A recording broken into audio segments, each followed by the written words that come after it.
his first gym out of a 500 square foot storage closet. Push. Got it. Come on. Worked his ass off to build a world-renowned brand while becoming a legend in the sports performance industry. It took 12 years of working my ass off to turn this little gym into a world-renowned place. And I'm not going to be satisfied until we are number one in the world, in the country, on this block, everywhere. Woo! Damn! I'm not trying to blend with the crowd. I'm trying to make an impact in this industry. And now he's bringing his personality, passion, and expertise to you through this powerful podcast. Welcome to the Industrial Strength Show. Here's your host, Joe DeFranco. Hey guys, welcome to episode number 89 of the Industrial Strength Show. Today's episode is powered by Tap Out, the official training partner of the WWE. Tap Out apparel is available at JCPenney and also online at tapout.com. And speaking of tapout.com, listeners of the Industrial Strength Show can save 25% on their order by using the promo code DeFranco at checkout. So I highly recommend you guys head over to their website, grab yourself some workout gear, and take advantage of that very generous offer. Once again, that is tapout.com, and don't forget to use the promo code DeFranco. Big thank you to Tap Out for all their continued support of this show.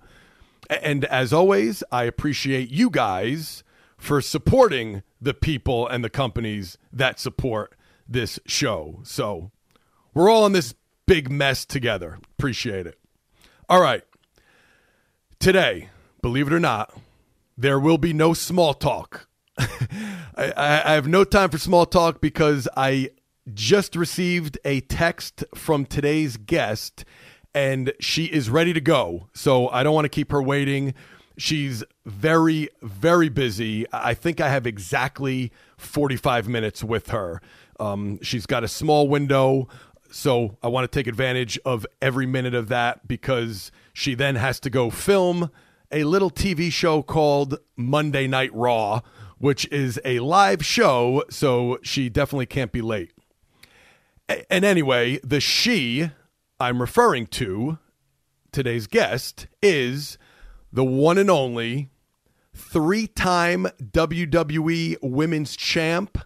She was recognized in Sports Illustrated this past summer on their Fittest 50 list, which ranked the most in-shape athletic athletes in the world, and she definitely deserved to be on that list. Hopefully I'll get a chance to talk to her about that.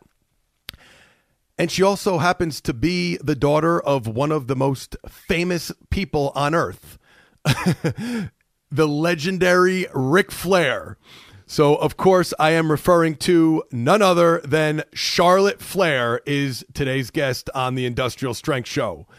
And right now, Charlotte's not in the studio here with me in New Jersey. She's like in a vacant room in an arena in Toronto. She's waiting to do this podcast. Like I said, she just texted me. She's ready to go. I literally have 45 minutes with her before she has to go wrestle on live TV. So hopefully she got in a good spot in the arena. We texted back and forth a little bit, and the reception wasn't great in the area she was in. You know, a lot of times you're in those noisy arenas, and you don't get great Wi-Fi. You don't get great cell service. So bear with me if the audio isn't great. Hopefully it'll be okay, but I just wanted to kind of send out that disclaimer because we did have a couple issues as I was texting back and forth with her. Just remember, she's in another country right now, so I'm not sure how this is going to go. Hopefully it'll be fine. I certainly wasn't going to pass up the opportunity to introduce you guys to Charlotte. That's my point. You know, great girl. Everyone could learn a lot from her. I've gotten a chance to know her a little bit during the past couple years, going back and forth to the WWE Performance Center. And she certainly fits the industrial strength mold that I am constantly referring to on this show. So let me attempt to get Charlotte on the phone so we could get this party started. Welcome to Play It, a new podcast network featuring radio and TV personalities talking business, sports, tech, entertainment, and more. Play it at play.it. All right, Charlotte, thank you for taking the time. I know you're extremely busy. Pumped to have you on the show today. I'm honored. Thanks for having me on the show. I've been waiting to get you on for a while. I don't know if they told you were my first choice when they asked me who I wanted to interview. You were number one. Oh man, I'm blushing. No, they didn't tell me that. Yes, I got to put in a request. I said I got to talk to Charlotte. Yeah, this is. Yeah, I'm honored. I mean. So now you gotta live up to the hype, basically. Well, no, I was thinking when they told me I was podcast, I was thinking when you came to the PC, and I still had no idea what my future was going to be like, and I did one exercise, what was it, like the figure four hip thrust. I guess, was it a podcast, or I don't know, you used it on. That was, I was doing before I had the podcast, I was doing like a YouTube series, Ask DeFranco's Gym, and that was like I was answering one of the viewers' questions, and then you demonstrated it for me. I don't even think I had debuted on NXT. No, you hadn't. I don't even know if they were, if you had like a name yet. I think you literally had just gotten there. Yeah, well, no, because I started out in Tampa at FCW. Oh, okay. So, from July until when we moved to Orlando, which was not a year later, but a good 8 months later. Oh, okay. And then you came that. Yeah, because you definitely didn't debut on TV yet. I know that because I was following the show and watching NXT and all, and you definitely hadn't debuted yet. So I gotta that's still on YouTube. That's like a collector's item. I gotta bring that thing back. No, my hair was terrible. Yeah, you're right. You do look different. Much different. I was like, I don't know if it was. I was too young to have a midlife crisis, but I was like, oh, I think I'm gonna dye my hair half dark. Yes. I don't know. I think it was I don't want to be anything like my dad, and I'm blonde. Because I was having such a hard time figuring out who I was. That's exactly what it was. That's funny. It's well, every day's a bad hair day for me, so I don't know how that is, but you definitely did have a different look than the Charlotte we know now. Yeah. So I know you're busy. So speaking of kind of being busy, can we start out, and I might jump around a little bit as to how you got to where you are today, but just to kind of skip right to it and give people a little bit of a behind the scenes of what a day in the life or a week in the life of the WWE Women's Champ is outside the ring, because I don't think a lot of people could even begin to comprehend, like, schedule-wise, travel-wise, appearance-wise, what you guys go through. So can you give us a little glimpse of what a day or a week is like for you? Yeah, for sure. So actually, the last 3 weeks have been incredibly busy for me. So I'll kind of give you a rundown, which even my family has a hard time understanding my schedule when they're like texting, like, you guys, I am at work, I'm exhausted. But no, so Hell in a Cell was 3 weeks ago? Yeah. Went to Boston that Friday, had appearances Saturday and Sunday. Sunday night I did Hell in a Cell. Then Monday night I had Raw. Tuesday I flew to Europe, did a 2-week tour.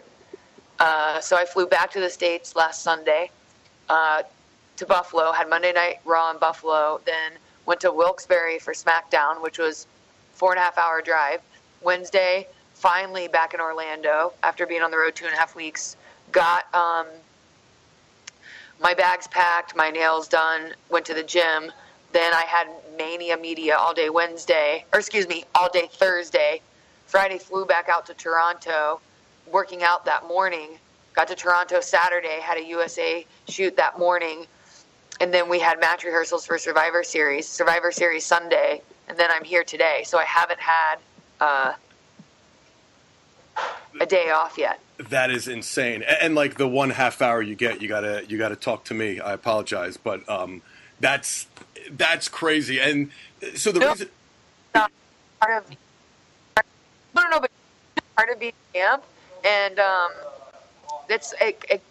don't know. It energizes me to know that I am busy. You know what I mean? Yes. It's better to be busy than to be bored. I could attest to that. It's funny too, because like I'll call my dad, or we'll like touch base with each other, and he has no sympathy, none. Of course not. That's great, because I'll be like, Dad, I'm so tired. And he'll just like move on to the next subject, because he's like tired or sick or anything like that isn't in his vocabulary. And it's probably, you know, how you got to where you are. Somewhere inside you have that gene as well, where it's just go hard, you know, all or nothing kind of thing, which I definitely want to talk to you about too, the whole mindset of getting to the level you got to in such a short amount of time, really. But before I even start that, one of the reasons why I asked you about your schedule is, you know, first and foremost, this is a training podcast, and in the training / fitness industry, the single biggest excuse from everyone, both male and female, is I don't have time to train. You know, I hear it all the time. Well, oh, you own a gym. You're so lucky. If I had my own gym and I was in the gym all day, then I would train. But I have kids. I have a job. I have to travel, this, that. And it's an excuse for everything. Yet you just gave us a little glimpse of your life. And somehow I don't think you're skipping too many workouts, because I follow you on Instagram and I see you are clearly getting it in, you know, on a daily basis, at least multiple times a week. So this topic I cannot wait to touch base on. So go. How are you getting it in? When do you typically train? Teach these people to get off their butts. Well, okay. So part of, you know, what my dad instilled in me was the training aspect. I mean, he had me in a gym since I was little with a trainer, but I look at training and being in the gym and physical fitness and health as a part of my job, and a part of, you know, if anyone has something they're passionate about, they should want to invest in themselves and be the best they can be, and being healthy and looking the part and feeling good is just part of it. I have trained my training style throughout the last like 3 years, you know, from like, I was kind of bodybuilding to, you know, I wanted to be super lean for the cover of the Women's Health and Fitness magazine, to now I'm super Olympic lifting.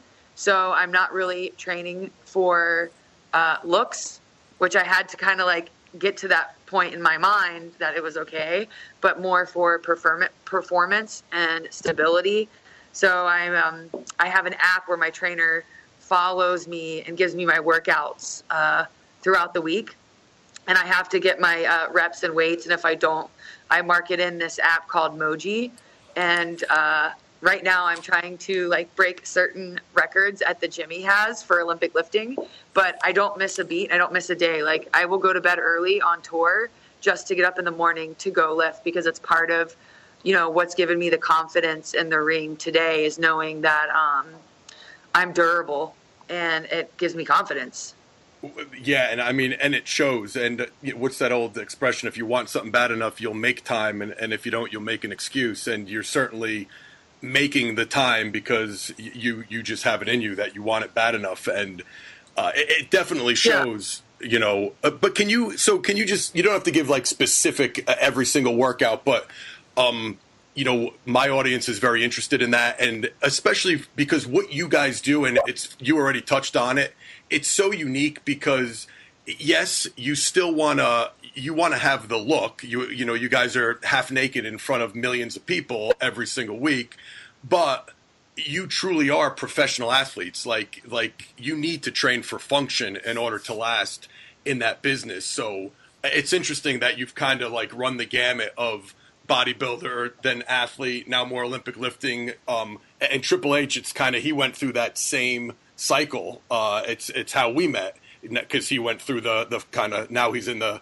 I want to be functional and I want to be able to play with my kids, but still look good. So what is, you know, say an average week for you look like, you know, training wise?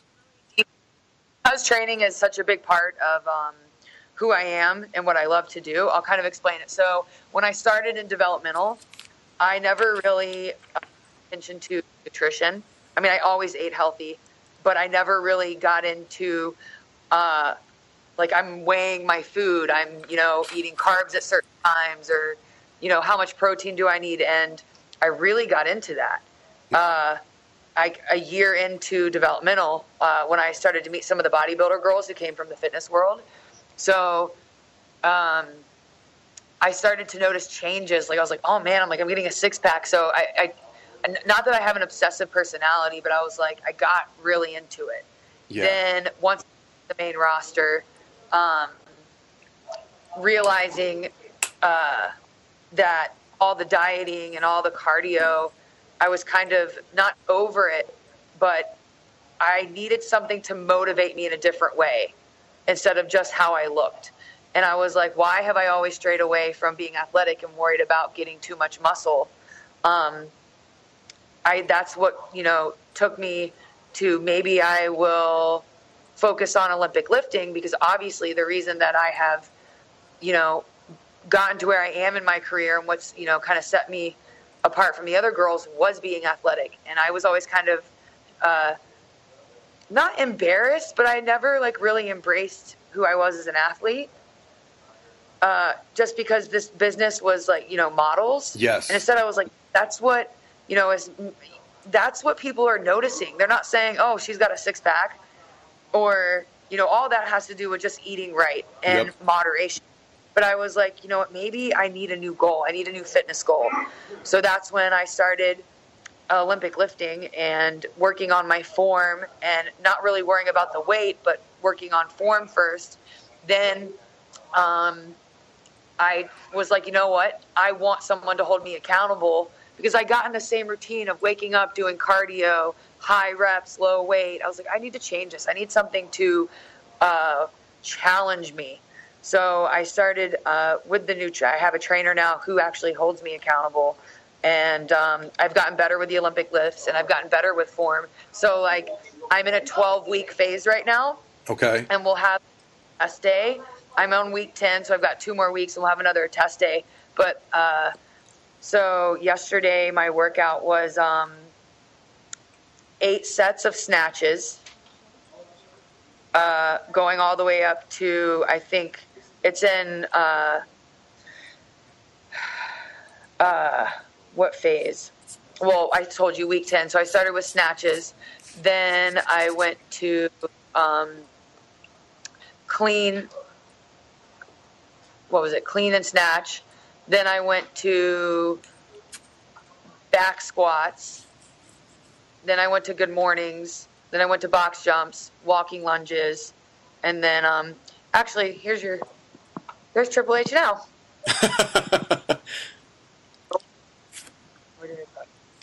What's that? We're doing his podcast. Oh, you're on his podcast right now? Yep. Oh, yeah?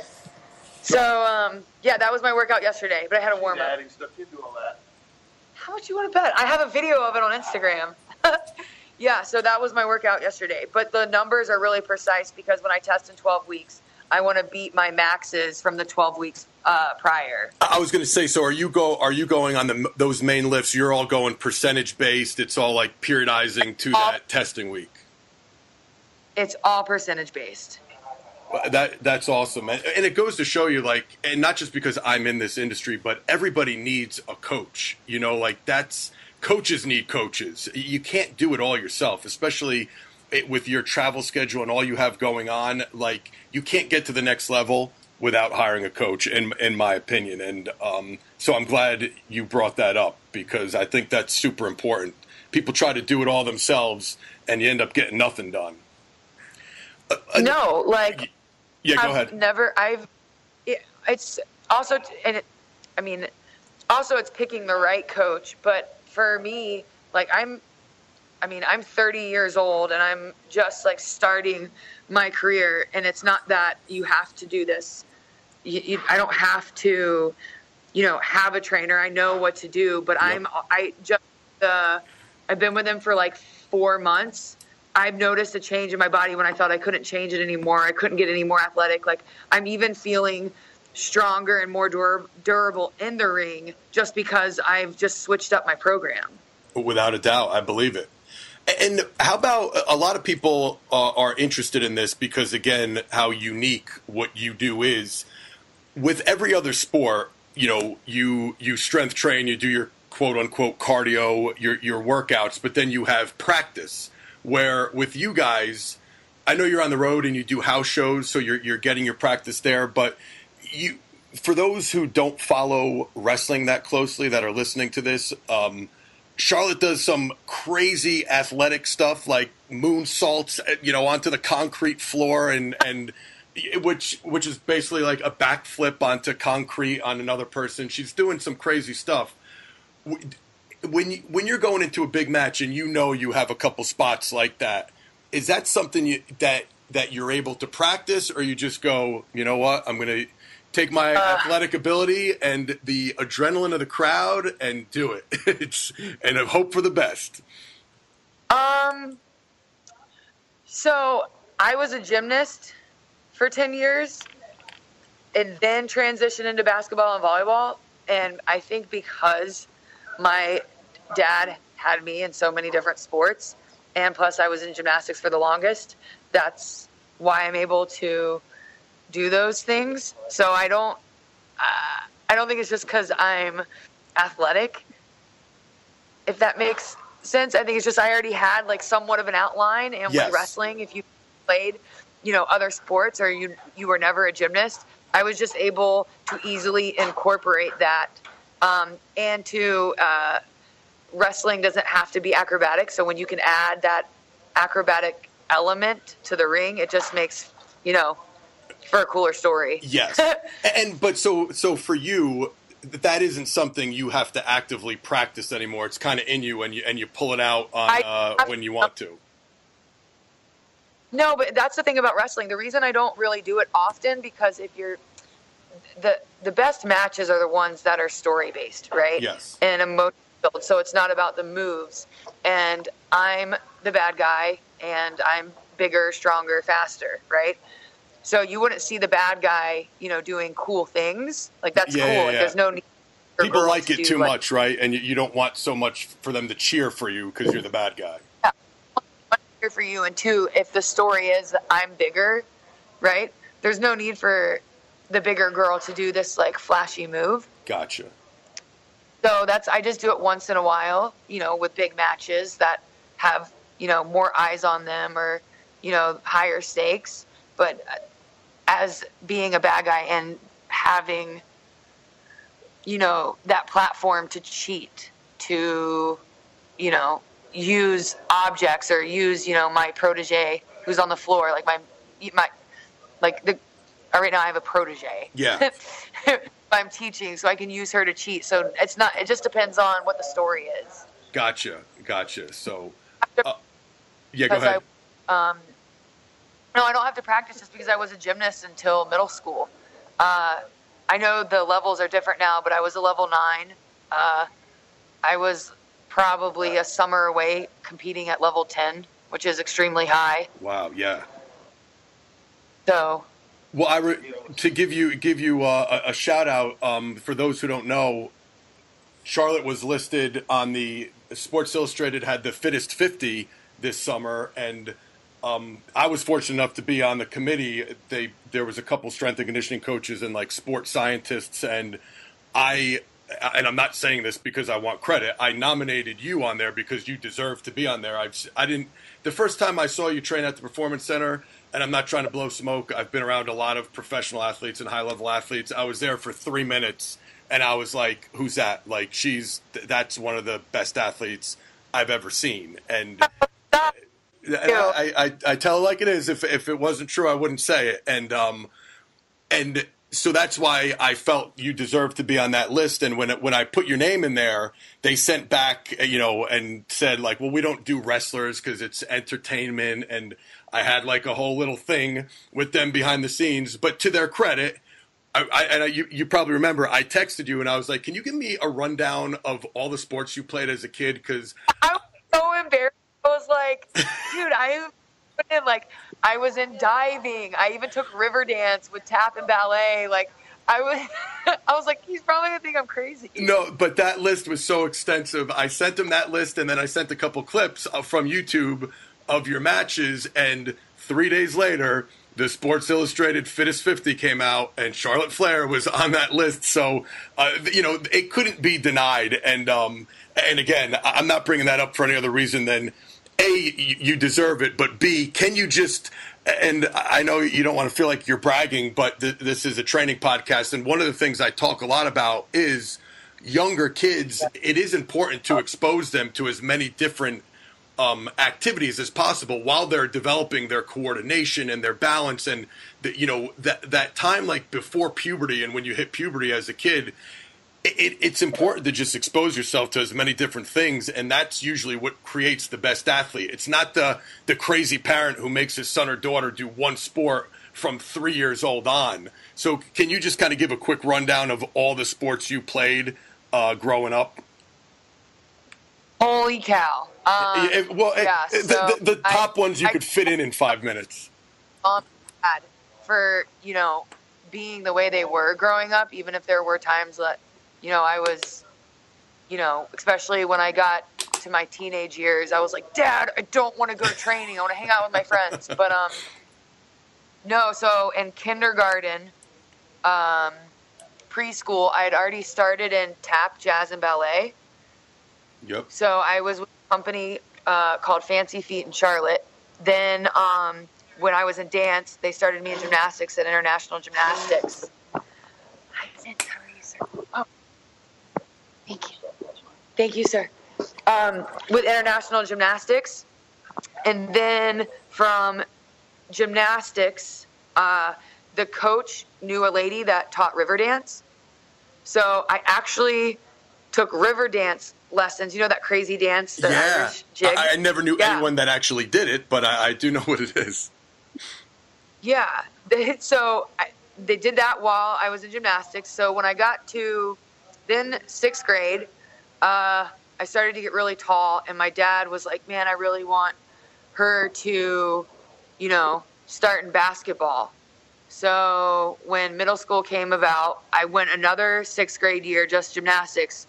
Then in 7th grade, he made me try out first volleyball, made the volleyball team. Then he was like, okay, please play basketball. So then I did basketball the next seat for, the winter season. Then I wanted to do all-star cheerleading because that's what had been around at the gym I was doing gymnastics at. So I finally quit the gymnastics team, did all-star cheerleading while doing basketball and volleyball.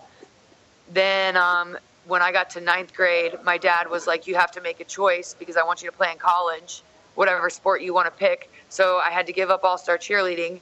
And the reason I did that is because I was big and I knew that I would never make a co-ed squad and I didn't want to do all girls. So that was kind of my reasoning why quitting all-star cheerleading, because I absolutely loved it. I mean, we traveled all over the country. I won 3 national championships with my cheerleading squad. Wow. And I liked volleyball better than basketball. But I had gone to, camp for basketball at Carolina. My dad always made me do volleyball Nike camps. So started club 9th grade for club volleyball. But in the meantime, all of middle school and all of high school, my dad had me with a personal trainer by the name of Jeff George. So there was never, even if I wasn't in season, I was training with Jeff George. Always doing something. At one of my dad's golds. So I basically, when I started wrestling, I think the reason I picked it up so fast is because I am very familiar with my, my body. Yes, the body awareness from doing all that. You've been exposed to everything, basically. I've been exposed to everything, and I want to say like, yes, I played volleyball in college, but when I think of sports, I think I was just meant to wrestle. Like, I never picked up any of those sports as quick as I did wrestling. And yes, I picked up volleyball really. Yeah. But I went to a small D1. I was small for D1, and I wanted to play front row. So, like, when I think of the sport that I have excelled the most at, it's definitely wrestling. And what because it is a sport. But I'm sorry. Go ahead. I mean, wrestling is definitely a sport. They can't deny that. Yeah, exactly. I agree. Yeah. And so what brought about, I'm sorry to interrupt, but I'm just wondering, like, was that always in the back of your mind, like with your dad being Ric Flair, was it like, hey, someday I know I want to do that? Or were you like, I want to stay as far away from that as possible? And how about your dad? Did he want you to get into wrestling, or was he one of those dads like, hey, I don't want my daughter anywhere near the business? Like, how did it all come about? Well, growing up playing sports, I never like watched wrestling for the women, or I only watched because, you know, my dad was a wrestler. Yeah. So I didn't grow up, you know, having any passion for the business. I just was like, my dad was my favorite wrestler and my hero. And really the only reason I got into wrestling was because I was just personal training in Charlotte after college. And I really didn't have much going on in my life. And my little brother, you know, had always wanted to be a wrestler, idolized the business, loved the business. This is all he ever thought he would do. And he was like, you know, let's wrestle together. So in July of 2012, I moved to Tampa and had no idea what I was getting myself into. And my dad wasn't hands-on. He thinks that this is a business that you have to learn on your own. Yep. And he really didn't give me any advice, and he didn't see me wrestle until like a year after being in developmental. Like, he really wasn't around or a part of it. Like, he was like, yeah, you'd be good, but he never really even, you know, he would have never, to think that I am where I am today, knowing where I was 4 years ago and what my life was like and what I wanted to do younger, this was not this was not part of the plan. So it's just crazy.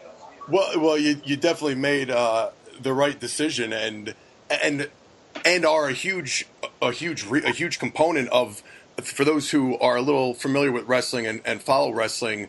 This, you know, you guys had this whole Divas Revolution and a switch back to women's wrestling, as opposed to, you kind of briefly mentioned it before, it wasn't long ago where the women really maybe weren't taken as seriously, and they were doing like the whole bra and panties matches and things like that. And you and your class, so to speak, but you being a huge part of that, in such a short time, like literally changed the game. And as a guy with twin daughters, I got 5-year-old twin daughters who will listen to this podcast and comprehend it maybe a little bit more in a couple years from now. But can you just talk about like your mindset of how you know, like you said, you're kind of entering more of a male dominated business.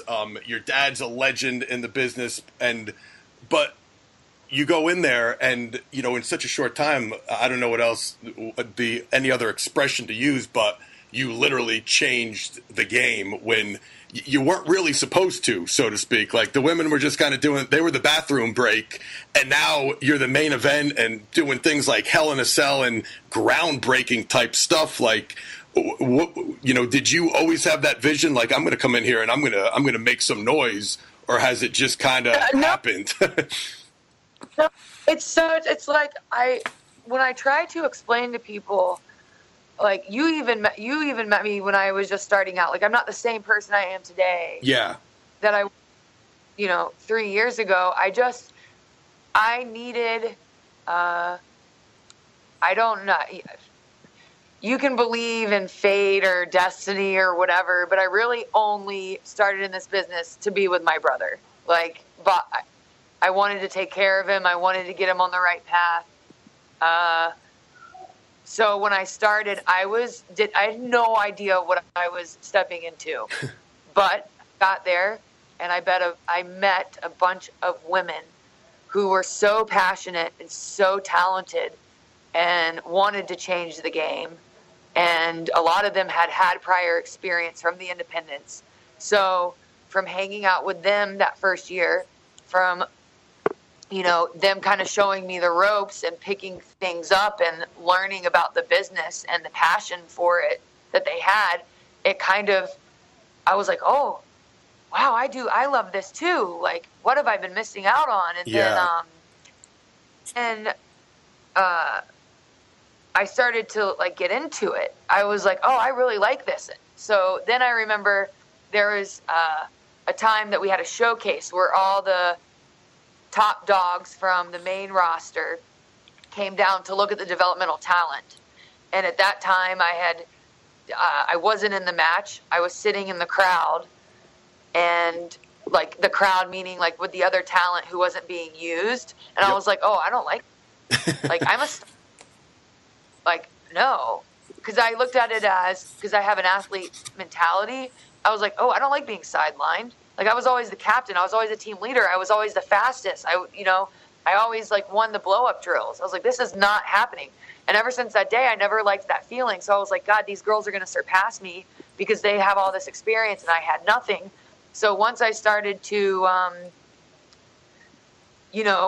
realized that, I was going to get left behind, I just started to pick up things faster, But my biggest limitation was comparing myself, not knowing, was it okay to be Ric Flair's daughter?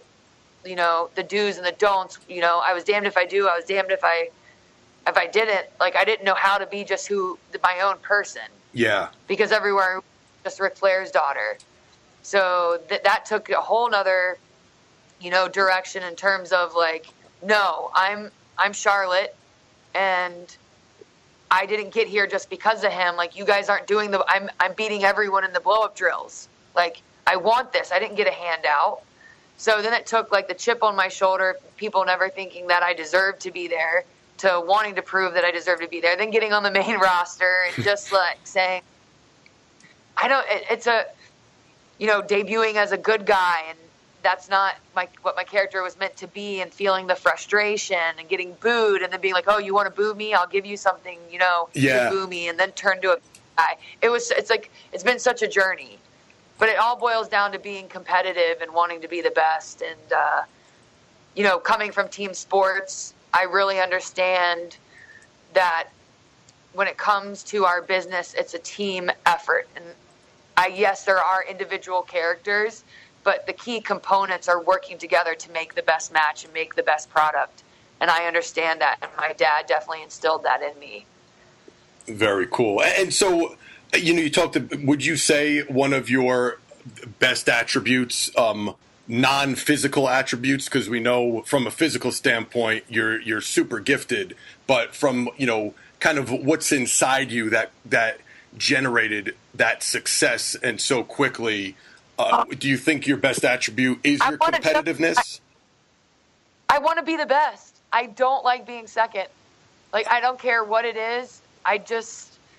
Nothing's ever good enough, I think, for me. And I know that's it's also a flaw, but every Monday I'm like, I have a new opportunity to showcase what I can do and to never stop learning. And I think that's just, whether it's a 2-minute segment or a 30-minute segment, I want that. I want to be the best. I don't know. It's crazy. Not that there's different ways to be the best as well. Like, it's not about winning or losing or who's being the champ, but just the overall picture. And I look at I look at my job as kind of like a sport. It's crazy. I don't know how to explain it.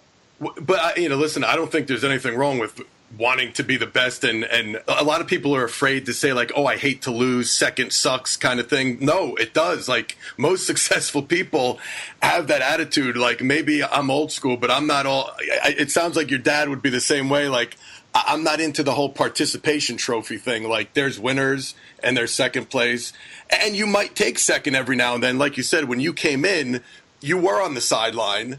And it doesn't mean you have to, like, cry like a baby, but you don't have to like it either. You could say, you know what, this kind of sucks, and I'm not going to be here for long. And you just respectfully outwork everybody, and you do something about it. Well, it put me with my dad in a storyline for like 6 to 7 months. And if you're not a wrestling fan, I don't know if you'll understand this, but I'm like, I have to go on stage every Monday night with Ric Flair. Like, charismatic, entertaining, one of the greatest of all time men in our business. And I have to go out there every Monday night with him when it's supposed to be about my character, right?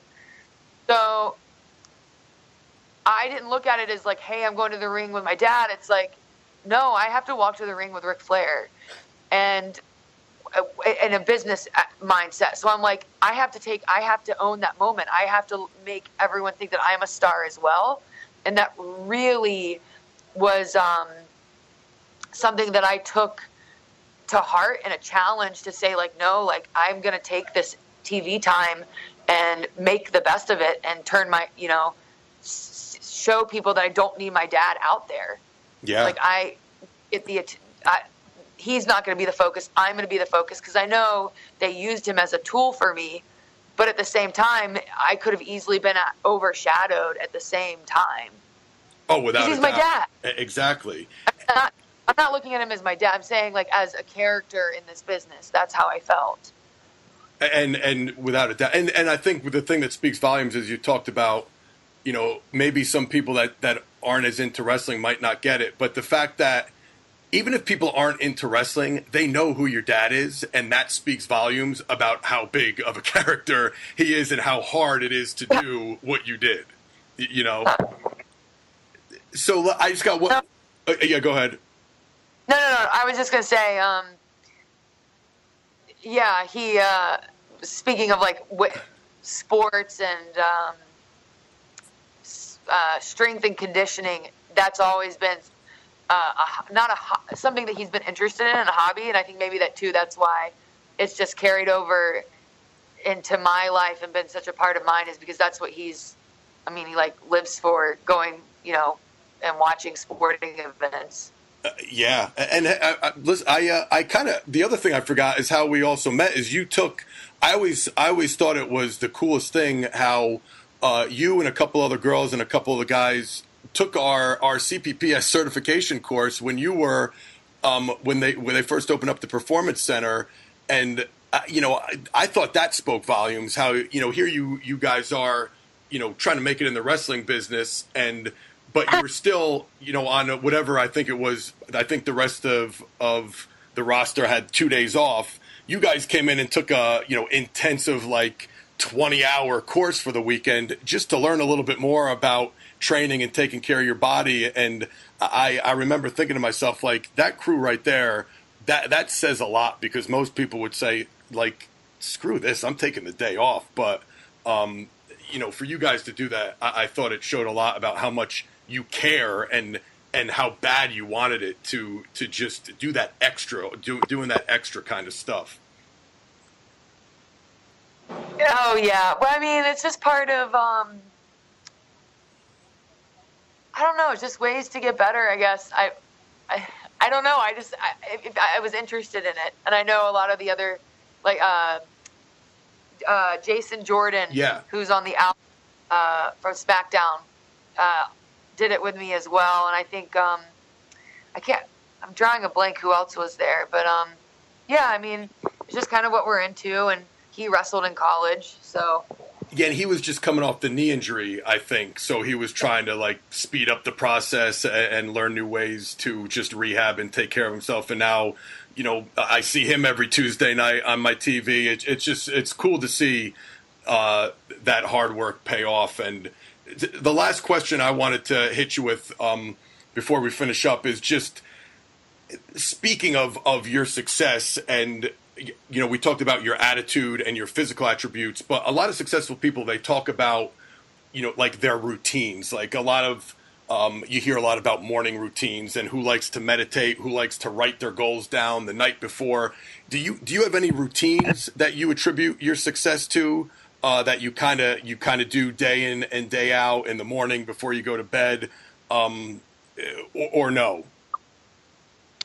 Oh, I'm definitely, definitely routine. regimented.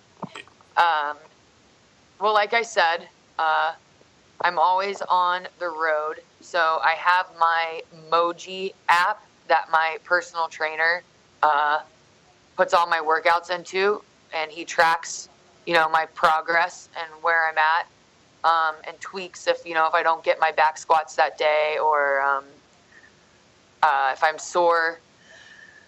Usually back squats is the only exercise I never get my numbers, but so every Tuesday when I fly home, I usually land, get in my car, go get a smoothie, sleep for 3 hours, and then go to the Golds in town. And then on Wednesday, I'll drive to Tampa to meet with my trainer who helps with my form. Mm-hmm.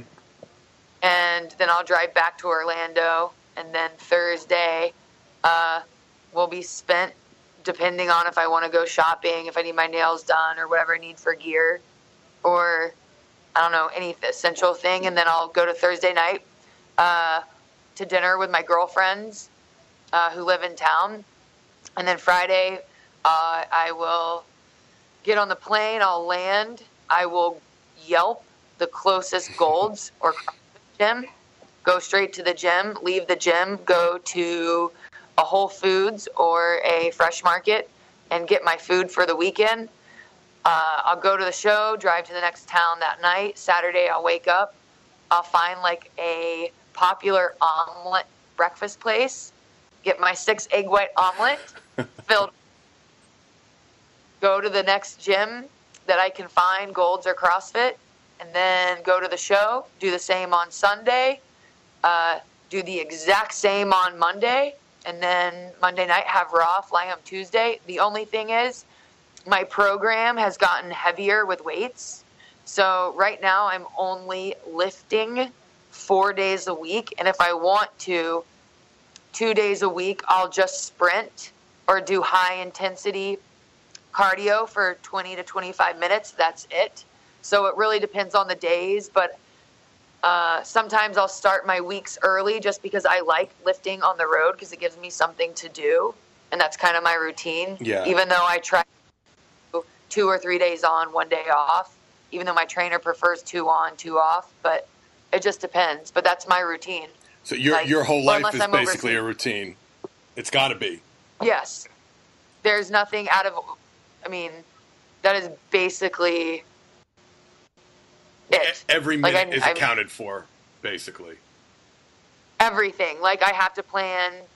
Like obviously, like I said, I'm trying to not weigh my food because I really got obsessed with that, and with the whole protein and carbs and fats. Yep. So now I'm just eating for performance, and I'm sure once I get done, with the whole Olympic lifting phase where like I want to break the records at the gym I go to, I might go back to a different, just functional. But right now I'm having such a blast challenging myself and having goals outside of work. And to me, that's important as well. It's like a personal goal, even though no one will see those goals and no one sees like, hey, I deadlifted 275 for 5 today. Like, you know what I mean? Yeah, no, but it's that's just for me. It's super important to, and we preach that same thing. I always say the best program is the one that you're not currently on. It's important to, not just to hop around from program to program, but do something, give it your 100% effort, give it time, but then, move on to something else, and it just keeps you motivated, and that's how you get those lasting results, and that's how you stay motivated rather than saying, oh, going to the gym is such a drag, I'm bored. I think that's great. It's right in line with what I preach and what we preach here. So it's cool to hear. I always like hearing other successful people say it too. So I know you got to run. Oh yeah, go ahead. And then I just got one more question for you. Go ahead. Much success as well, I think, is because I'm not injury prone. Because I've kept my body in like physical shape, and I'm just not. I think that's why I'm not injury prone.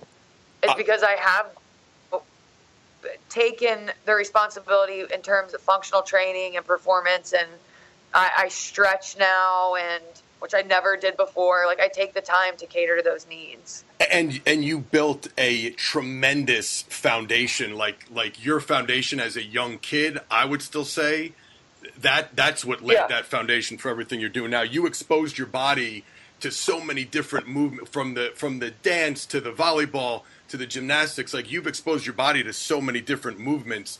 Like you say, that body awareness that you develop at a young age, like, that sticks with you. It does. It never goes into adulthood, without a doubt. Yeah. So yeah, you did it right. Kids, like, team sports are just good for many reasons. Just to deal with other people and learning certain, how to, play with others, and commitment and responsibility. And if your team has a dress code, and I mean, there's so many things that are important in essential day lives that you learn from team sports. And I think that has a lot to do too with what I learned in sports is how I act in real life. Yeah, I agree. Kind of rule. Yeah. Triple H said it when he was on the podcast. He said, everything you need to know about business and life, you could learn in the gym and playing sports, and it's so true. No, that is 100% true. I mean, yeah. Yeah, there's a reason why so many successful people say it. We weren't just a bunch of dumb jocks in high school. There was something to it. 100%. There's drive. Yes. Amen to that. So here's if 1 minute, I'm going to kind of put you in the hot seat. 10 rapid fire questions, random, first thing that pops into your head type of deal. You ready? Your least favorite exercise in the gym, but you do it because you know it has benefit. But Pull-ups. You hate it. Pull-ups, very good. I like good answer. Go-to music while lifting. Techno. Ooh, I like it. You must have a little New Jersey in you somewhere. How about go-to workout gear? What do you like to wear when you train? Tap out. Oh yes, I see you. You're a tap out. My wife loves tap out stuff too. Yeah. Your favorite wrestler growing up and not named Ric Flair? Dusty Rhodes. Oh, good answer. Do you have a favorite quote? Never give up. I love that one. Simple, to the point. Go-to cheat meal or cheap food when you're going to eat whatever the heck you want. Wait, what was that? Simple. Cheeseburgers and ice cream, but gourmet burgers, like at fancy restaurants. Yeah, the real one with real meat and beef in there. I'll tell you what, I'm with you right there, and then some ice cream afterwards. I'm with you. 100. Dunkin' Donuts or Starbucks? Starbucks. Oh, good. Who on the current NXT roster do you predict will be the biggest WWE star? Oh, why you putting me on the spot? Yeah, I totally put you on the spot with that one. I know it's tough to name one. That you could name the whole roster. And I'm sorry, what was that? I'll go with Asuka. Okay, good answer. 2 more. Who is better on the microphone, you or Enzo Amore? Me. Good answer.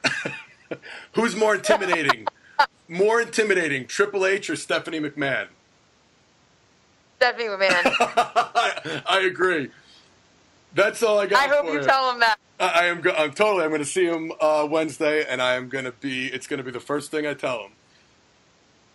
Oh, that was awesome. Charlotte, thank you so much for squeezing this in. I love your attitude, love what you're doing big things. Keep it going, and again, best of luck in the future. Not that you need it, but keep kicking butt. Joe, thank you, and thanks for having me on. I'm honored. No, thank you. Hey, let's get a workout soon. Every time I'm in town, I always have like 3,000 things to do, and I just go to the gym downtown, usually in New York, but I got to get to you. We will get it in at some point. I'm gonna try to get on your schedule. You gotta put me in that schedule of yours. I need it to be booked like a real appointment. Otherwise, it's not gonna get done. I know. I promise. All right, so we'll make it happen. Charlotte, thank you very much. Keep kicking butt. Yes, sir. Thank you. All right, we'll talk soon. All right. Bye, Joe. Bye. Welcome to Play It, a new podcast network featuring radio and TV personalities talking business, sports, tech, entertainment, and more. Play it at play.it. So there you have it. I hope you guys enjoyed that interview with Charlotte as much as I did. I know the audio cut out for a second or two a few times, and you could tell her audio when I was talking to her. Each time I asked her a question, you could see that the audio was on a little bit of a delay on her end. It's never optimal when you're interviewing someone that's in a different country, sitting in a noisy arena with poor cellular service and poor Wi-Fi. But all in all, I thought the interview turned out great, and we don't complain around here at the Industrial Strength Show. We don't make excuses. We don't complain. We adapt and we persevere and we get stuff done. And shout out to my old high school football coach, Coach Fred Stangl of Bergen Catholic High School, because I stole that saying from him. He used to say adapt and persevere all the time when I was in high school. It was, if we had a play in the snow, if it was a game where we're going into a hostile environment where the other team, they were throwing rocks at our bus, or they went to Barringer and Newark and there was glass on the field, Coach Stangl would just say, adapt and persevere. And that's what we did. And I guess that's why we were 22-0 nationally ranked state champs 2 years in a row. And there's my Al Bundy high school football flashback for today's show. But yeah, anyway, even with the sketchy audio at times and the not so optimal conditions, just like the 1992 and 1993 Bergen Catholic football Crusaders, Charlotte and I adapted, persevered, and I think she gave you a great interview. I know I came away with a ton of takeaways as usual. I know she just reiterated the fact that anyone can make time to train. If it is important, you will make time. If it is not important to you, you will make an excuse. And not too many people could say they're busier than Charlotte, or they train or they travel more than she does, yet she ain't missing many training sessions. Trust me. Like I said, follow her on Instagram. I'll post the link to her Instagram on the show notes. You will see, no matter where she is in the world, what time it is, she's constantly posting workout videos. So definitely check out her Instagram. Very motivating for anyone who thinks they don't have enough time to train. Another thing that stood out to me with her was she's just another real life example of, this is something I've been preaching forever from a technical training standpoint. And I've talked about it on a few episodes of this podcast. When I talk about youth training, she did not specialize at a young age.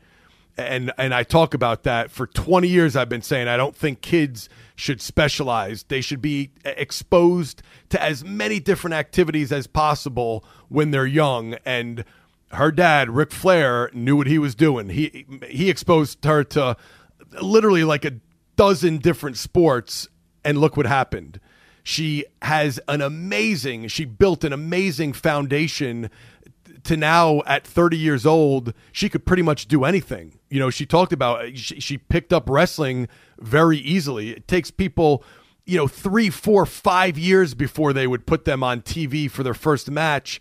And within 3 years, she's the WWE Women's Champion. It's just incredible. And, that comes from that foundation she has of just amazing body awareness for a big girl. She's tall. Charlotte's, I think, almost 6 feet tall. She's got amazing body awareness, coordination, strong as hell.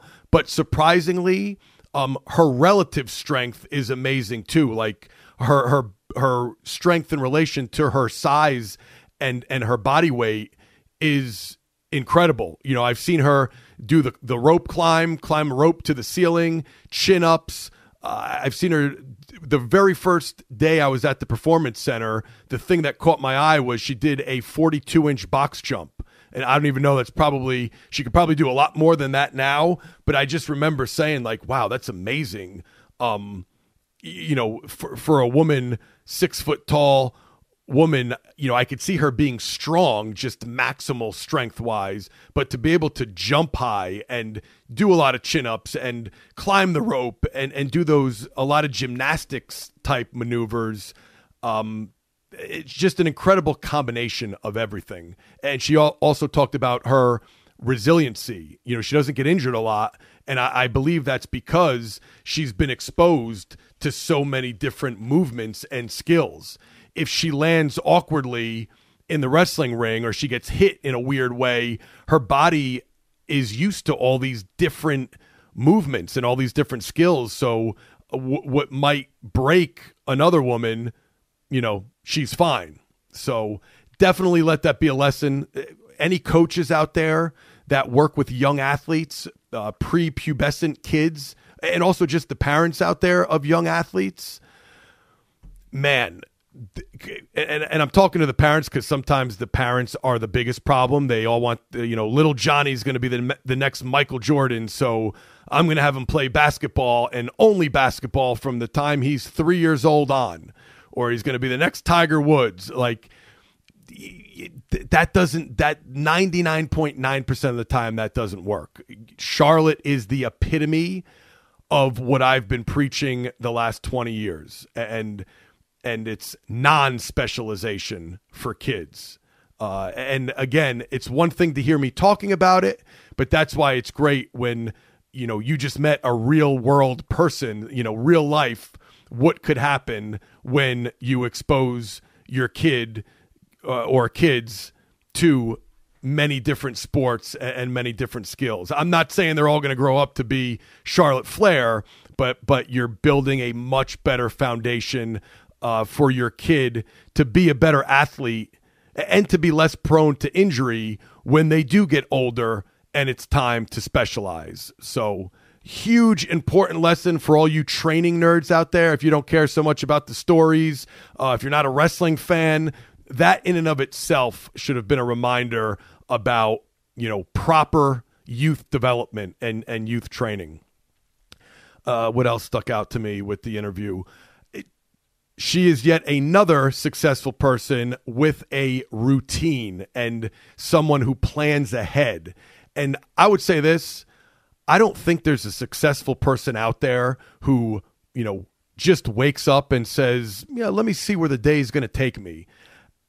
If you're someone who does that, if you're someone who wakes up and you just kind of, I'm going to eat whatever food is available and I'm going to just kind of do work-wise, I'll do whatever comes up, you're probably not a successful person. I'm sorry, just telling it like it is. If you feel like I'm talking to you, you need to look in the mirror and you need to start coming up with a routine, a plan of attack. And Charlotte is just one of many guests I had on this show that talked about their routine. Successful people have a routine and they plan ahead.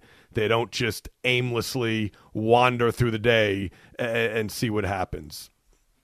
And finally, the one thing I need to end on, because it's maybe the most important thing I learned, or I got out of this interview, was Charlotte's mindset. Like this show, I try to talk a lot about mindset because it is just as important, if not more, than the actual training. And, she said her favorite quote was "never give up." And that is, it's a pretty simple quote and not the sexiest quote in the world, but I could tell you what makes it special when she says it is she lives it. She truly lives it. I saw it the first day when I was at the Performance Center. that's what kind of drew me to her, because I was like, you could tell the exercises that maybe she wasn't that good at, which there aren't a lot of them. But I remember, she mentioned chin-ups and that rope climb. For a girl that's 6 feet tall, that's usually the relative strength type exercises. Usually the little gymnasts are better at that. The 5'2", 89-pound girl, they're the ones that could do chin-ups all day or climb the rope up and down. Where I saw Charlotte, and you could see that it didn't come natural to her. But I remember I watched her, and she just didn't give up. Like, she kept saying, I'm going to climb that damn rope.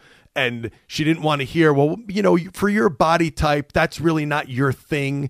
You're probably better, benching and squatting and deadlifting. Like, you're better lifting weights. Like, don't worry about the body weight stuff. You're taller. You have longer limbs. It's going to be tougher for you to do a chin up. Or she didn't want to hear it, and I guess that's carrying on to this day, because she even talked about, what is she doing now? She's focusing on Olympic lifting, and she had never Olympic lifted before in her life.